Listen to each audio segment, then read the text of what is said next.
क्या है आध्यात्म? दर्शन, चिंतन धारा, विद्या या संस्कृति की परंपरागत विरासत। आध्यात्म दर्शन यानी जीवन का शाश्वत सत्य। मानव जीवन से जुड़े शाश्वत सत्यों को जानिए और समझिए उपासक डॉक्टर सोहन राज तातेड़ से हमारे खास कार्यक्रम आत्मविज्ञान में। आत्मविज्ञान यानी सही दृष्टि, सही सोच। भाई और बहनों, मातृशक्ति को नमन। स्टूडियो में आपका हार्दिक स्वागत है, अभिनंदन है, सत्कार है। आत्मविज्ञान साइंस ऑफ द सोल कार्यक्रम के अंतर्गत हम आपको सही दृष्टि, सही सोच, राइट विजन, राइट थिंकिंग के तहत आपकी जो नकारात्मक सोच है, आपका जो गलत दृष्टिकोण है, उसको हम शुद्ध करते हैं, उसको हम ठीक करते हैं, आपके नजरिए को बदलते हैं। जब आपका नजरिया जब आपकी नजर को बदलते हैं तो आपका नजरिया बदल जाता है। हम ये दृष्टि विज्ञान है, हम आपकी दृष्टि परिवर्तन करते हैं, उसकी आपकी सृष्टि बदल जाती है। हाँ, ये दिशा का प्रोग्राम है, हम आपकी दिशा बदल देते हैं, आपकी दशा बदल जाती है। सारा कार्य हम अलग अलग विषयों के माध्यम से एपिसोड में दिखा करके और आपके चिंतन को शुद्ध करते हैं, विधायक करते हैं। तो आज का हमारा बहुत ही सुंदर विषय है चेतन और जड़। भाई और बहनों, दो तत्व है। ये सारा ब्रह्मांड, ये पृथ्वी, कॉस्मोस, दुनिया, वर्ल्ड, संसार, कुछ भी कहिए, ये मात्र दो तत्वों से मिलकर के बना हुआ है। पहला चेतन तत्व है और दूसरा जड़ तत्व है, और ये अलग भी है और इनका मिश्रण भी है, क्योंकि प्योर अवस्था के अंदर चेतन नहीं मिलता है। प्योर अवस्था का जो चेतन है वो तो मुक्त की अवस्था में, मुक्ति की अवस्था में रहता है, और जो बद्ध होता है, बॉन्डेड हो जाता है, वह चेतन तत्व, ये मेरा शरीर है, ये चेतन तत्व है, लेकिन ये बॉन्डेड है, विशुद्ध रूप में नहीं है। और मेरे सामने जो टेबल है, कुर्सी है, लाइट है, कैमरा है, दुनिया की सब चीजें हैं, ये भी शुद्ध तत्व, जड़ तत्व नहीं है। ये भी जो है मिश्रण का जड़ है। अगर हम सबसे पहले हम परिभाषा करेंगे कि जड़ किसे कहते हैं, जिसके वर्ण, गंध, रस, स्पर्श होता है और जो गलन मिलन धर्मा होता है, वह जड़ कहलाता है। जड़ सुख दुख की अनुभूति नहीं करता, और जड़ में कोई चेतना नहीं होती, और जड़ के अंदर प्रजनन नहीं होता, ग्रोथ नहीं होता, अनुभूति नहीं होती, कोई आनंद की चीज नहीं हो सकती है। वह तो मात्र जो है वह परमाणुओं का समूह है। और भगवान महावीर ने बताया, परमाणु की परिभाषा देते हुए बताया कि परमाणु अपने आप में एक शुद्ध जड़ तत्व है, शुद्ध पदार्थ है, शुद्ध पुद्गल है। वह शुद्ध पदार्थ परमाणु कैसे है कि न तो वो आंखों से दिखाई देता है, न किसी जो है वैज्ञानिक की दूरबीन से दिखाई देता है, और न वो किसी को रोकता है, न किसी से रुकता है, और न उसका क्षय होता है, और वो नॉन डिस्ट्रक्टिबल है, उसके और टुकड़े नहीं किए जाते हैं, वो फाइनल टुकड़ा है। वह विशुद्ध रूप के अंदर जड़ तत्व है, परमाणु है। और जब एक परमाणु से दो परमाणु मिलते हैं, द्विपरमाणु होते हैं, 2 से 4 मिले, चतुर्परमाणु होते हैं, फिर अणु बनते हैं, अणु बन करके और हमारे यहाँ घर, मकान, सड़कें, और ये हमारी लाइट, बिजली, जितनी भी चीजें हमारे भौतिक चीजें दिखाई देती है, वह सब परमाणुओं का समुच्चय है, और वह सारा जड़ कहलाता है। जड़ हमारा साधन है, और शुद्ध चेतना है वो हमारी साध्य है। और ये जो मेरा शरीर है, ये जड़ और चेतन का मिश्रण है। जो शरीर है वह जड़ है, क्योंकि ये जला दिया जाता है। जब व्यक्ति मुर्दा हो जाता है तो मुर्दा होने के बाद कोई उसे घर में नहीं रखता है, उसको तुरंत ले जा करके शमशान के अंदर जला दिया जाता है। और मुर्दे को घर में रखें तो घर वाले कहने लग जाते हैं कि इसका तो खून पानी बन गया, कीड़े मकोड़े आ रहे हैं, बदबू आ रही है, बीमारी हो जाएगी, तुरंत ले जाओ, तुरंत ले जाओ। 4-6 घंटे या मान लो कोई भी साधन के माध्यम से 1-2-3 दिन रख भी देवे, लेकिन फिर भी उसको जलाया जाता है। तो ये तो प्योर जड़ है। लेकिन इसके भीतर कौन बुला रहा है? मैं बोल रहा हूँ भाषा से, ये बुलाने वाला कौन है? ये बुलाने वाला शुद्ध चेतन तत्व है। और ये शुद्ध चेतन तत्व हर जीवित प्राणी के अंदर होता है। छोटे से छोटा जो हमारा वायरस होता है उसके अंदर भी ये हाजिर होता है। और ऐसा कहा जाता है कि where there is a cell there is a life, without the cell there is no life at all. और सारे सेल्स मिलकर के किसी भी उस व्यक्ति को बनाते हैं, उसमें चेतना पैदा होती है। चेतना को बनाए रखने के लिए उसमें शेल्स पैदा हो जाती है। और सेल्स जड़ है, लेकिन चेतना है वो अमूर्त है। और लेकिन चेतना की हाजिरी है, चेतना की उपस्थिति है।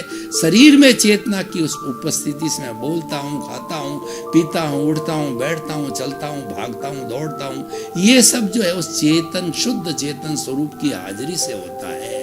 अब चेतना किसे कहते हैं? असंख्य चेतनामय परमाणुओं के पिंड को चेतना कहते हैं। और चेतना जड़ की मैंने विशेषता बताई कि उसको कोई सुख दुख की अनुभूति नहीं होती, लेकिन चेतना को होती है। किसी मनुष्य के अगर चाकू मारा जाए तो उसको दर्द होगा, दुख होगा, कराएगा, चिल्लाएगा। और पेड़ जो एकेंद्रीय है, जिसकी केवल छाल है, चमड़ी है, उसको भी अगर चाकू मारेंगे तो उसको भी दुख दर्द, क्योंकि उसके जो इंद्रियां नहीं है, उसके बोलने की इंद्रिय नहीं है, इसलिए वो अभिव्यक्त तो नहीं करता है, लेकिन उसको अनुभूति होती है, क्योंकि वो चेतन तत्व उसकी केवल एक इंद्रिय है। और उस इंद्रिय के माध्यम से कई बार हम देखते हैं कि छाल के ऊपर हम चाकू लगाते हैं, उसमें से किसी में से सफेद रंग का, किसी में ग्रीन रंग का द्रव्य पदार्थ निकलता है। तो उससे हम कह सकते हैं अपनी बोलचाल की भाषा में, इस बेचारे के आंसू निकल गए। तो ये उसकी अनुभूति है। इसीलिए जो अनुभूति करता है, सुख दुख की अनुभूति, और जिसके अंदर फीलिंग्स होती है, जिसमें संवेदना होती है, प्रजनन करता है, ग्रोथ करता है, 9 कैरेक्टरिस्टिक है, उसको हम चेतना कहते हैं। विज्ञान उसको कॉन्शियसनेस कहता है।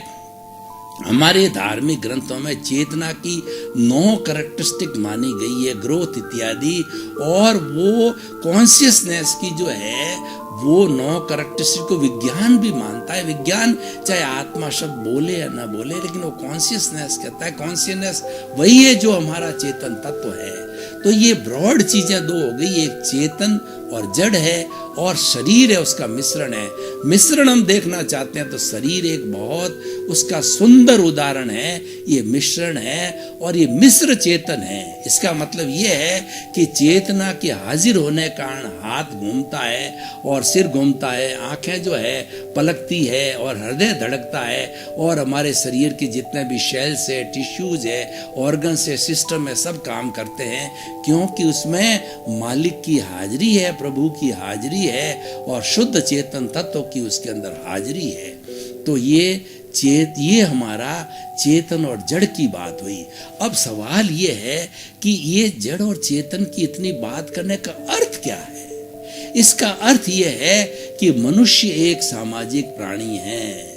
वो समाज के बिना 1 मिनट नहीं रह सकता है, क्योंकि रोटी, कपड़ा, मकान, शिक्षा, चिकित्सा, हर जीवित मनुष्य की 5 मूलभूत आवश्यकता है, उसकी पूर्ति समाज से होती है। मैं आपको प्रश्न करना चाहता हूं कि हमको रोटी चाहिए, तो क्या आप फूड ग्रेन्स उगा सकते हैं? आपके पास में खेत है, इतना साधन है, एक व्यक्ति, एक परिवार क्या वो कर सकता है? वह नहीं कर सकता है। आपको दूध की आवश्यकता होती तो क्या आपने घर पर जो है गाय और भैंस बांध सकते हैं? आपको जो है कपड़े की आवश्यकता होती, क्या आप सूत बनाने, कपास बनाने के लिए आप जो है खेती कर सकते हैं? अकेला व्यक्ति क्या क्या करेगा? इसीलिए कहा है कि परस्परोपग्रो जीवनाम, हमारा सामाजिक जीवन है वो परस्पर सहयोग का जीवन है, रिलेटिव जीवन है।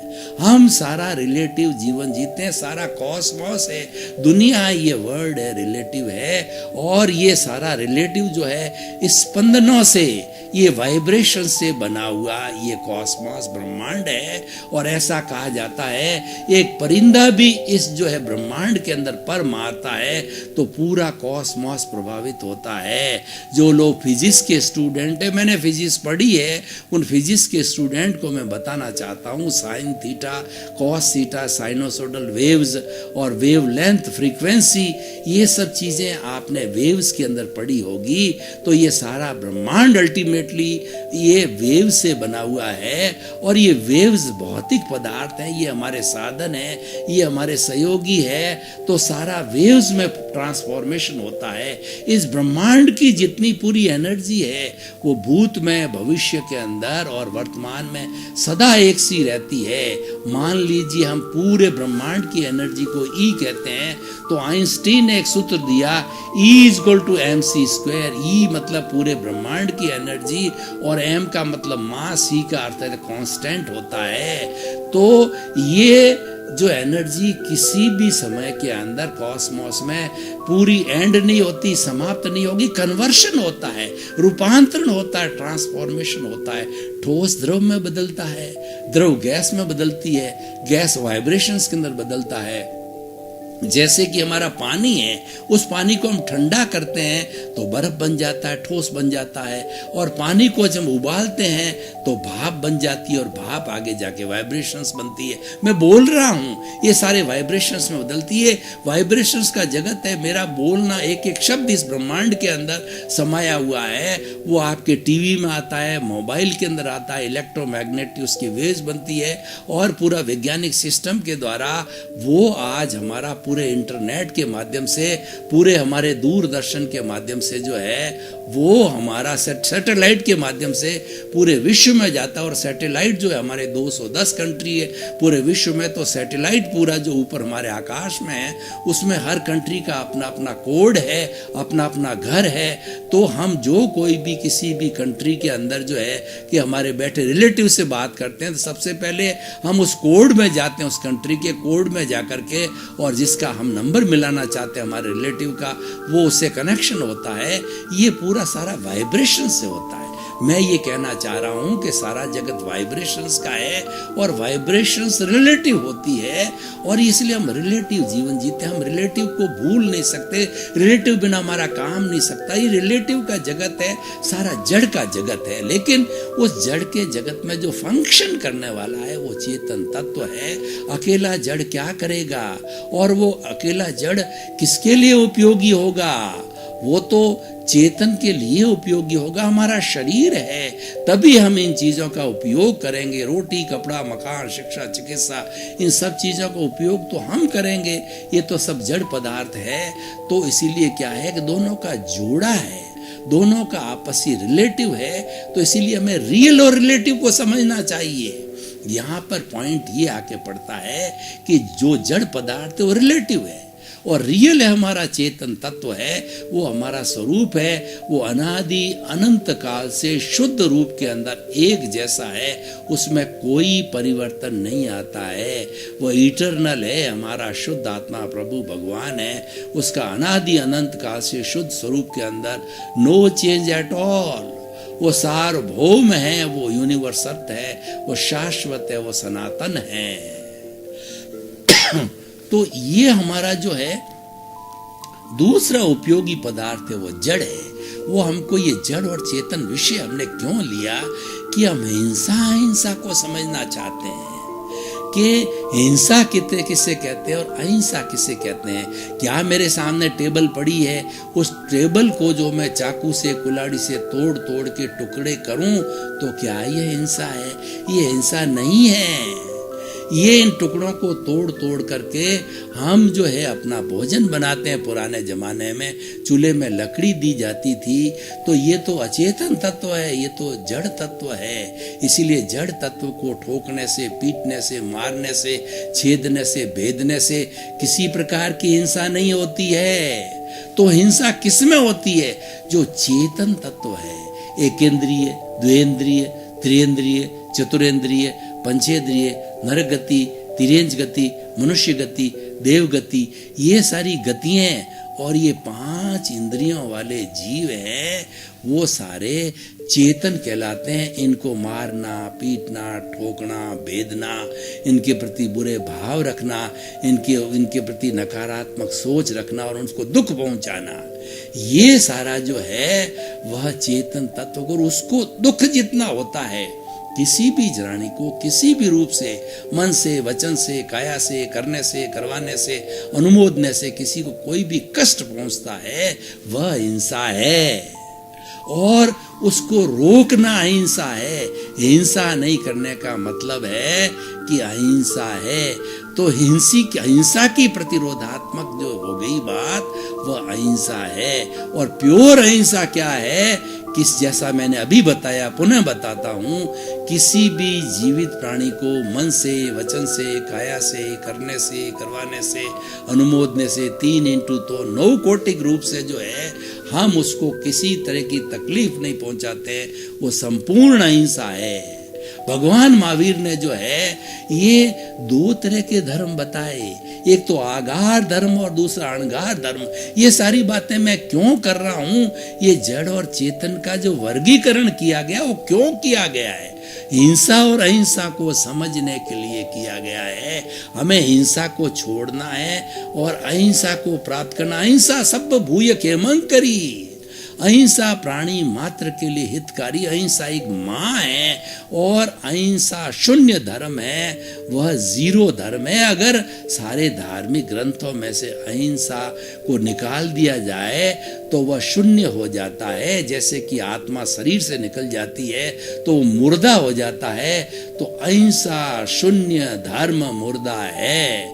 तो उस धर्म को सजीव बनाने के लिए अहिंसा को समझना जरूरी है। और अहिंसा को समझने के लिए जड़ और चेतन, जीव और अजीव, matter and animate and inanimate, इन चीजों को समझना जरूरी है। इसीलिए ये हमारा आज का ये विषय लिया गया है। चेतना के कौन कौन से प्राणी होते हैं, वो मैं थोड़ा संक्षेप में वर्गीकरण करना चाहता हूँ। एक इंद्रिय, जिसके केवल एक इंद्रिय होती है, स्पर्शन, पेड़ है, पौधा है। और दूसरा जो है हमारे एक इंद्रिय के पृथ्वी काय, अप काय, तेजस काय, वायु काय और वनस्पति काय। ये हमारी जो पृथ्वी है, जो कि सॉलिड फॉर्म है, जिसके टुकड़े नहीं करते हैं, ये असंख्य जो है वो चेतनामय परमाणुओं का जो पिंड है। और इनको जो हम निगोद के जीव कहते हैं, ये एक साथ, इनका काय का मतलब शरीर, उनके समूह, ये उनका समूह पृथ्वी है। इसको तोड़ते हैं हम, फोड़ते हैं, टुकड़े करते हैं, जब वो असंख्य जीव मर जाते हैं, वो हिंसा होती है।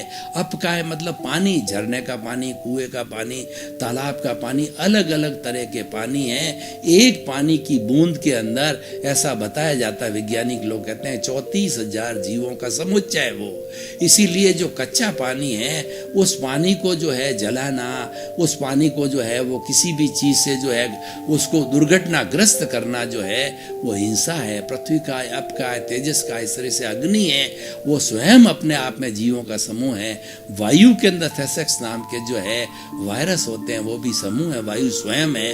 और वनस्पति तो हमारे सर जगदीश चंद्र बसु ने जो है बहुत ही पहले सिद्ध कर दिया था कि वनस्पति एक इंद्रिय है, जिसके मात्र स्पर्श इंद्रिय है, जिसकी मात्र चमड़ी है, और उस चमड़ी के माध्यम से वो कर्मों का अर्जन करता है, भोग करता है और सुख दुख की अनुभूति करता है। द्वेंद्रिय होता है, वो 2 इंद्रिय वाला होता है। 2 इंद्रिय का मतलब स्पर्शन और रसन।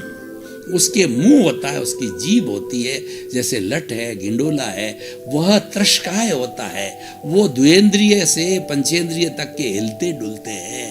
लट गिंडोला हिलते डुलते हैं। और जब उसके मुंह है तो उससे छोटे जो है जीवों को खा करके वो अपना भोजन करते हैं। और भाषा भी बोलते होंगे, क्योंकि मुंह है तो अपनी भाषा बोलते हैं। लेकिन हम भाषा को समझ में नहीं आती है।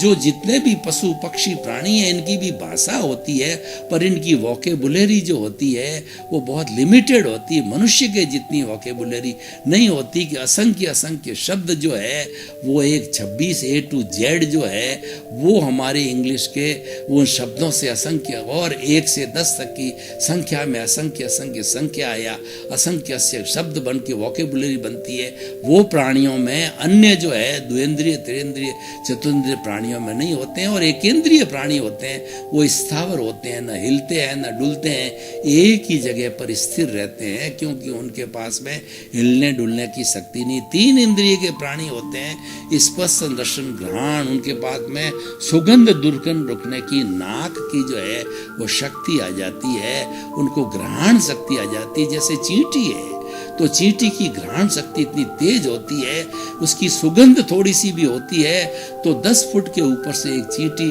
उस तरफ चलने लगती है, उसके पीछे जो है तांता लग जाता है चींटियों का, और जाकर के वो हमला बोल देते हैं जहाँ पर खाने की चीज होती है। चतुंद्रिय वाले होते हैं वो, जैसे कि मच्छर है, मक्खी है, उनके क्या है आंख और जुड़ जाती, कान नहीं होता है। और पंचेंद्रिय जीव होते हैं, उसके संपूर्ण 5 इंद्रिय होती है, स्पर्शन रसन घ्राण चक्षु श्रोत्राणी इंद्रियाणी, और वह संपूर्ण होता है। और इसके अंदर 2 कैटेगरी है, हमारे जितने पशु पक्षी हैं वो भी पंचेंद्रिय है, जैसे मछली है, गाय है, भैंस है, और दूसरा जो है आपका कबूतर है, उड़ने वाले हैं, जलचर है, थलचर है, खेचर है, नभचर है, वो सारे जो है पंचेंद्रिय। लेकिन डेवलप्ड जो है वो मनुष्य ही है, वो संपूर्ण इंद्रिय वाला है, और उसके पास में मन होता है। ये अलग विषय, ये लंबा विषय है कि मन बुद्धि चित्त अहंकार होता है, तो हम उसमें नहीं जाएंगे। हम जड़ और चेतन की बात कर रहे थे। ये 5 इंद्रिय वाले और 5 इंद्रिय, 1 इंद्रिय से 5 इंद्रिय वाले जीव है। ये नरक गति, तिर्यंच गति, मनुष्य गति और देर गति अपने अपने कर्मों के अनुरूप, अपने अपने आयुष्य के बंधन के अनुरूप जो है, अगर इसने बहुत बड़ा पाप किया है और पंचेंद्रिय का वध किया है, बड़ा पाप है, नरक गति में जाता है।